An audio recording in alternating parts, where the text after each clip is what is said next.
네가 불러볼래? 시작. 뭐 불러? 신호등. 시작. 붉은색, 푸른색, 그 사이 산소대로 시간 노란색 빛을 내는 저기 신호등이 내 머리 속을 다 비워버려. 내가 빠른지도 느린지도 모르겠어. 그저 눈앞이 샛노래뿐이야. 박수.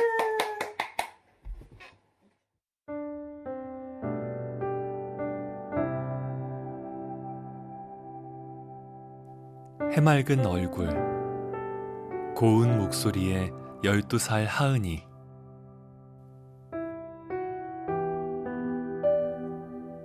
엄마 앞에서 신호등 노래를 부르는 걸 좋아했습니다.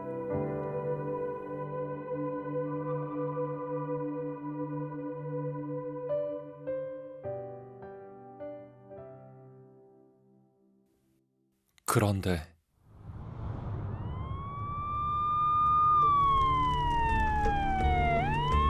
한순간 모든 것이 까맣게 변했습니다.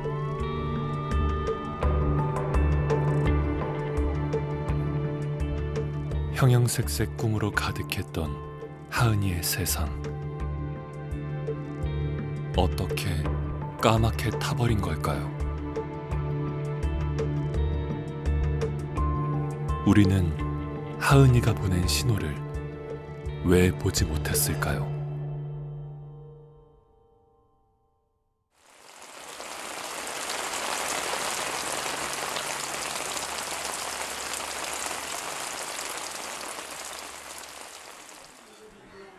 하은이가 떠난 지 반년.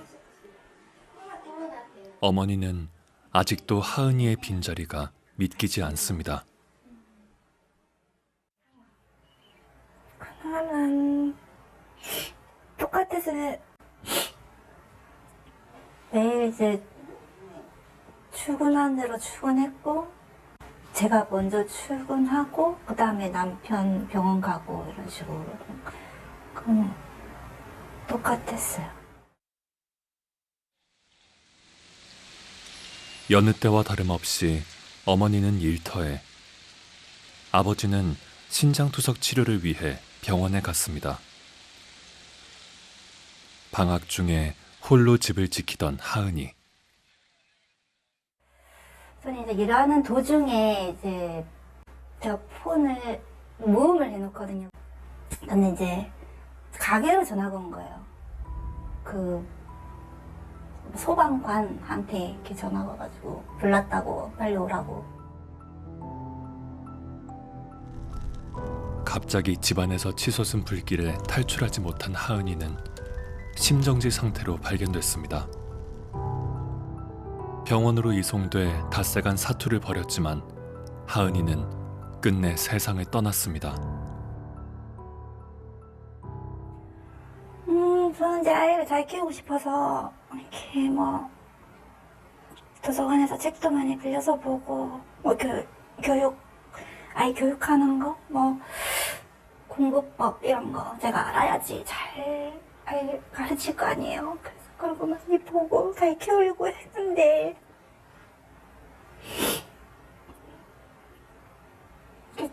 그런 남편이 아프고 그런 일이 생기다 보니까 제가 이제 이런 케어를 할 수가 없는 거예요, 제가.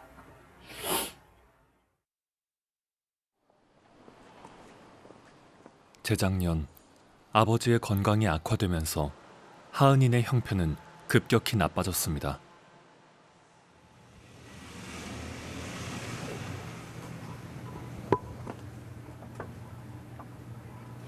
사장님 안녕하세요. 힘들다고 그런 소리 들었어. 아빠가 아프고 엄마는 이제 일 다니고 아기를 조금. 집안 샷분은 안 좋은 거지. 엄마가 벌어먹고 살다 보니까. 홀로 생계를 책임져야 했던 어머니는 식당에서 하루 12시간을 일해야 했죠. 그만큼 하은이 혼자 보내는 시간이 늘었습니다.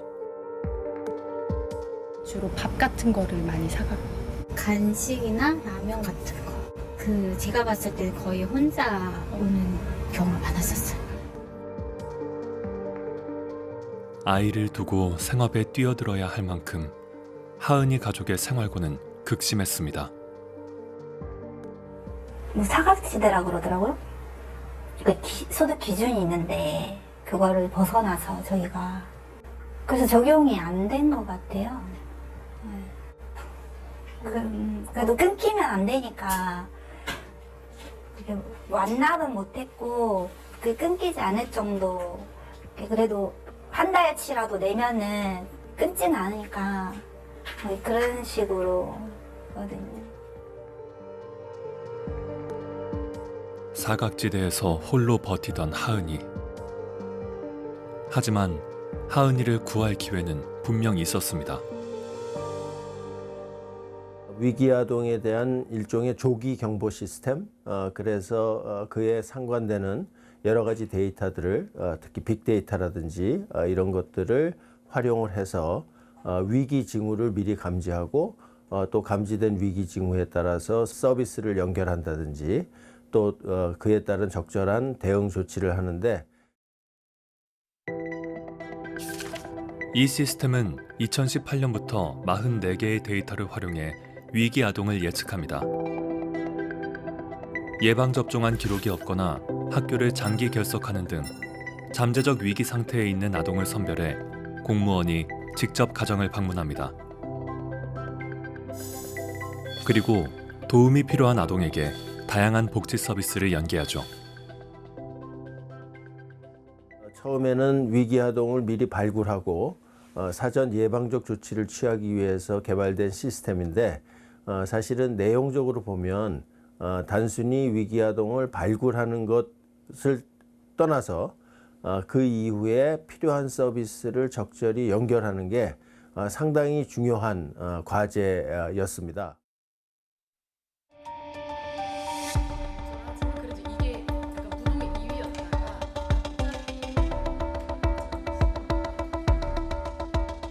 그렇다면 이 시스템은 위기에 처한 아이가 보낸 신호를 제대로 감지했을까요? 취재진은 지난 7년간 이 시스템이 찾아낸 위기 아동과 그들이 받은 지원에 대해 전수 분석했습니다. 지난해 조사 대상에 오른 아동은 11만 1000여 명, 도입 첫 해보다 2배 가까이 증가했습니다.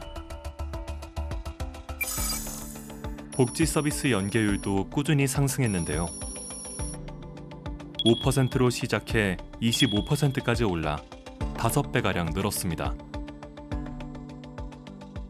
위기와 관련된 변수들이나 그다음에 그 예측 모형을 고도화시키고 이런 부분들을 통해서 여러 가지 위기에 있는 아동 그리고 가구를 발굴했다라는 부분들 자체는 저는 의의라는 부분들로 이야기할 수 있을 것 같아요.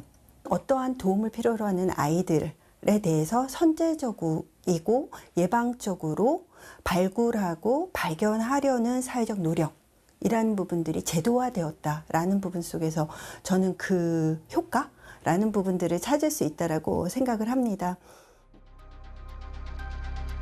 지난해 7월, 하은이는 바로 이 시스템에 포착됐습니다. 하지만 그게 전부였습니다. 현장 조사는 원칙대로 진행되지 않았고 하은이는 어떠한 지원도 받지 못했습니다.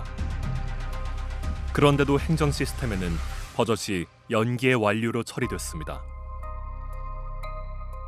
우리가 강제할 수가 없어가지고 우선은 문 너머로 잘 계시냐고 여쭤보고 내려오는 길에 아이를 만났고, 그래서 아이 상태 확인하고 건강하다는 거 확인하고 그렇게 나온 걸로 알고 있는데, 정보 제공 안부 확인도 다 저희 연계로 다 보고 있습니다.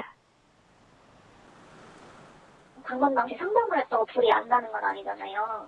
저희는 할 거를 다 한 거고 그게 중요한 건데 작가를 돌본 거면 어쩔 수 없는 거 아닌지. 화재를 막을 순 없어도 아이가 혼자 방치된 상황은 막을 수 있지 않았을까?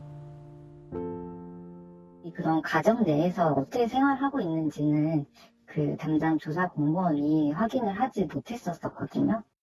조사가 제대로 안 되었음에도 불구하고 은연동 연계로 지금 입력이 되어 있었어요, 그때는. 그러니까 원래는 이제 계속적으로 거부를 하면 저희 이아동행복지원사업 지침상으로는 경찰에 수사 의뢰를 해야 되거든요.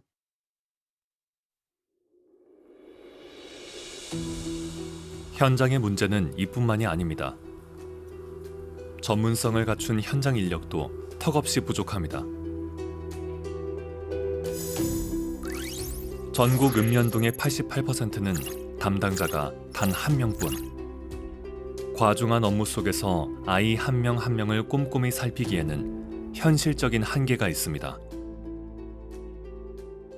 자세하게 들여다봐야지만 정말 위기가군가, 더 심각한가, 더 취약한 아동인가 이런 것들이 발굴이 돼서 연계가 되는 거거든요. 근데 여기서 만약에 굉장히 형식적인 어떤 방문이라던가 형식적인 관리 뭐 여기에 그친다라면 위기인지 아닌지 판단이 못하기 때문에 더 큰 위기 사례 관리로 가는 케이스가 작은 거예요. 그러니까 사실 이 기초 단위에서 여기서 얼마나 잘 발굴하는가, 얼마나 위험 신호를 잘 포착하는가 이거 굉장히 중요한 거죠.